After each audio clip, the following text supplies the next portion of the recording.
ke dan janar banda Muhammadu ne zo kai ya ce da sauri ne kike mashi a gaban kawa zan je in gwamnan house inda janar Aminu Bande. to da cijo ai ba a yi zaɓe ba Ba a yi zaɓe ba? ba a yi zaɓe ba To amma ya kusa ko? to an yi kusa da cijo ba ka barin har a yi Wallahi ban bari shi ya gwamnan jihar Kebbi. wa Aminu Bande to da ka tara Wa gaya ma shi. na Aminu Mande. Wani na Aminu Mande. wani na? Idi ne. Ili? Idi ne. Kana nan bakin maganka? Ina nan bakin bakata idi.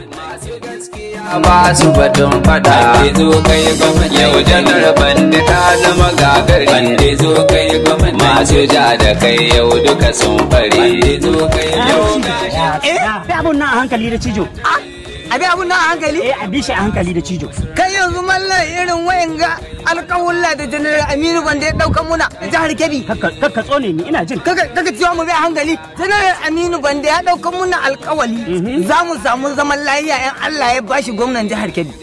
Janar Aminu Bande ya ɗauka muna alƙawali. Za mu samu ci gaba gehen karatu na addini da na zamani. ilimi kenan Janar Aminu Bande ya ɗauka muna alƙawali za mu samu hanyoyi da ruwan sha. Janar Aminu Bande ya ɗauka muna alƙawali dai mu za su samu ayyuka.